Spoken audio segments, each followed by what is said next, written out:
Assalamualaikum warahmatullahi wabarakatuh. Baiklah anak-anak ustazah semuanya, sekarang kita akan melanjutkan pembelajaran kita hari ini, yaitu tema 6, cita-citaku, subtema 1, aku dan cita-citaku, pembelajaran 3 dan 4. Mengenal puisi dan ciri-cirinya. Puisi merupakan karya sastra yang berisi curahan perasaan penyair tentang apa yang dilihat, dirasa, dan dipikirkan menggunakan kata-kata. Pengarang puisi biasanya disebut dengan penyair. Ciri-ciri puisi yaitu penyusunan baris dan bait, serta bahasanya terikat oleh irama dan rima. Puisi tersusun dalam bentuk bait-bait. Dalam suatu bait puisi terdapat beberapa baris kata ataupun kalimat. Dalam puisi juga terdapat irama dan rima. Irama adalah keselarasan bunyi pada puisi yang dibentuk oleh pergantian tekanan kata. Irama berhubungan dengan panjang pendeknya bunyi serta kemerduan bunyi saat membacakan puisi. Rima adalah persamaan bunyi yang ada dalam baris-baris puisi. Ayo perhatikan puisi berikut. Puisi ini berjudul Cita-Cita. Puisi ini terdiri dari 2 bait. Bait pertama berisi 3 baris dan bait kedua berisi 3 baris. Sedangkan untuk rima yaitu sama, yaitu A, A, A, A. Setiap baris bait puisi berakhiran A. Ayo kembali perhatikan puisi berikut. Apa judul puisi tersebut? Judul puisi tersebut adalah Cita-Cita. Siapa pengarang puisi tersebut? Pengarang puisi tersebut adalah karya Prida. Berapa bait puisi tersebut? Puisi ini terdiri dari 4 bait. Apa rima dari puisi tersebut? Rima puisi ini adalah A, A, A, A. Mendeskripsikan isi puisi. Ada beberapa langkah yang bisa dilakukan untuk mengetahui hal yang disampaikan penyair. Yang pertama, bacalah puisi dengan saksama. Yang kedua, tulislah hal-hal penting dalam puisi. Yang ketiga, tentukan tokoh dan peristiwa yang terjadi di dalam puisi. Yang keempat, tuliskan kata-kata yang sulit, lalu temukan maknanya dengan bertanya kepada guru atau orang tuamu. Yang kelima, diskusikan puisi tersebut bersama temanmu. Menjelaskan makna yang terkandung dalam puisi. Menjelaskan makna puisi adalah menjelaskan maksud atau isi yang terkandung dalam puisi. Ada hal-hal yang perlu diperhatikan dalam memaknai puisi, yaitu yang pertama, membaca puisi tersebut dengan saksama. Yang kedua, membaca setiap baris dalam bait-bait puisi dengan cermat. Yang ketiga, mencatat hal-hal pokok yang disampaikan. Yang keempat, menyusun catatan tersebut dalam sebuah tulisan dengan bahasa sendiri. Perhatikan contoh penggalan puisi berikut. Darimu aku mengenal suku Sunda. Darinya aku mengenal suku Minahasa. Dari mereka aku mengenal suku Papua. Kita semua satu, kita orang Indonesia.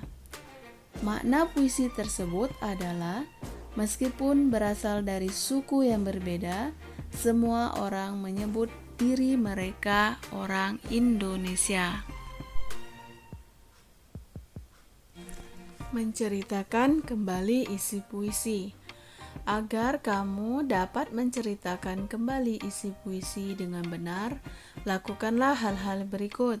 Yang pertama, cermatilah makna puisi pada setiap baitnya. Yang kedua, tuliskan makna setiap bait puisi yang dibaca. Yang ketiga, gabungkan seluruh makna yang kamu temukan dalam puisi tersebut ke dalam tulisan. Yang keempat, ringkaslah tulisan tersebut. Untuk lebih jelasnya, simaklah kutipan puisi berikut. Perkakas dan oli menjadi kawannya sehari-hari. Pakaian kotor pun ia tak peduli. Semua dilakukan sepenuh hati demi mendapat sedikit rezeki. Kutipan puisi tersebut menceritakan tentang montir. Dalam puisi tersebut juga diceritakan bahwa seorang montir bekerja dengan semangat agar mendapatkan rezeki untuk kehidupan sehari-hari. Selanjutnya menjelaskan ciri-ciri puisi. Nah, di dalam puisi terdapat beberapa jenis rima, yaitu ada 4. Yang ke A, rima A, B, A, B. Yang ke B, rima A, B, B, A. Yang ke C, rima A, A, B, B. Dan yang ke D, rima A, A, A, A. Jadi silakan anak-anak ustazah untuk membaca ciri-ciri puisi tersebut. Selanjutnya yaitu mengamati siklus hidup makhluk hidup. Di dalam siklus makhluk hidup terjadi pertumbuhan dan perkembangan. Pertumbuhan adalah perubahan bentuk tubuh karena adanya pertambahan tinggi dan bobot tubuh. Perkembangan adalah proses pematangan fungsi alat tubuh seperti alat perkembangbiakan, kemampuan gerak, kemampuan bicara, dan kemampuan berpikir. Yuk perhatikan siklus hidup kucing dan ayam berikut.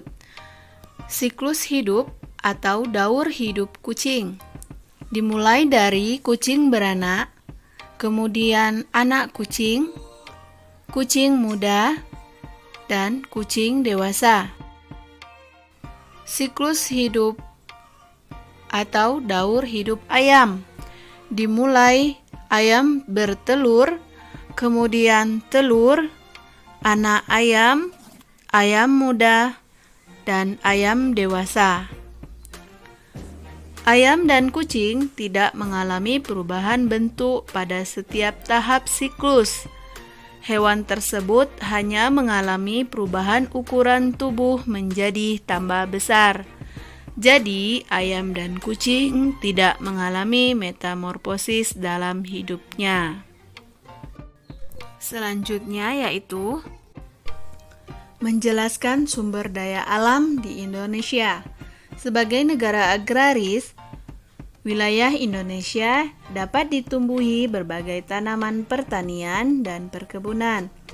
Tanaman tersebut dapat tumbuh dengan subur bila dirawat dengan baik dan ditanam di lingkungan yang sesuai. Hubungan lingkungan, sumber daya alam, dan kegiatan masyarakat. Lingkungan pegunungan, potensi sumber daya alamnya seperti teh, karet, kentang, dan wortel. Mata pencarian masyarakatnya yaitu petani, perkebunan, petani sayur, peternak, dan pedagang. Lingkungan dataran tinggi, potensi sumber daya alamnya seperti brokoli, wortel, kol, apel, dan kentang. Mata pencarian masyarakatnya seperti petani, perkebunan, petani sayur, peternak, dan pedagang. Lingkungan dataran rendah, potensi sumber daya alamnya seperti padi, jagung, mangga, kayu jati, dan kedelai. Mata pencarian masyarakatnya seperti petani, peternak, pedagang, dan karyawan atau buruh. Selanjutnya, lingkungan pantai. Potensi sumber daya alamnya seperti ikan, kerang, rumput laut, garam, terumbu karang, kelapa, dan tanaman bakau. Mata pencaharian masyarakatnya seperti nelayan, pedagang ikan, petani garam dan kelapa, pengrajin. Potensi sumber daya alam memiliki hubungan dengan lingkungannya. Mata pencaharian atau pekerjaan masyarakat juga sesuai dengan lingkungan atau bentang alamnya. Dengan demikian, lingkungan memengaruhi sumber daya alam yang dihasilkan dan mata pencaharian masyarakat. Kita belajar PPKN. Setiap individu memiliki cita-cita yang berbeda. Misalnya adik bercita-cita menjadi dokter, sedangkan kakak bercita-cita menjadi pilot. Perbedaan ini ada karena setiap individu memiliki karakteristik yang beragam. Jadi setiap manusia itu memiliki macam-macam perbedaan ya. Nah, jadi karakteristik yang dimaksud antara lain ada suku, bahasa, rumah adat, makanan khas kita, tarian, alat musik, ada hobi dan juga sifat. Keragaman merupakan kekayaan bagi kita dan tidak harus membuat kita terpecah belah jika setiap individu bersikap bersatu ya. Sesuai dengan semboyan Bhinneka Tunggal Ika yang memiliki arti walaupun berbeda-beda tetapi tetap satu. Jadi kita berbeda-beda dari suku, bahasa, rumah adat, makanan khas, tarian, dan lain-lain, hobi. Nah, itu berbeda semuanya ya. Tapi kita tetap satu dengan semboyan kita Bhinneka Tunggal Ika ya. Ragaman karakteristik di sekolah. Contoh di sini ada Dedi dan Jonas. Ada cita-cita mereka, ada visi mereka, ras dan suku bangsanya. Dedi cita-cita berasal dari arsitek, Jonas menjadi seniman. Fisiknya Dedi berambut lurus, Jonas berambut keriting. Rasnya Dedi berkulit coklat, rasnya Jonas berkulit hitam. Suku bangsa Dedi suku Jawa, Jonas sukunya suku Ambon. Nah, walaupun berbeda, Dedi dan Jonas tetap berteman baik. Mereka juga saling menghargai ya. Baiklah anak ustazah, sampai di sini dulu pembelajaran kita hari ini. Semoga pembelajaran hari ini bermanfaat untuk kita semua. Apabila terdapat kesalahan, ustazah minta maaf. Ustazah akhiri, wassalamualaikum warahmatullahi wabarakatuh.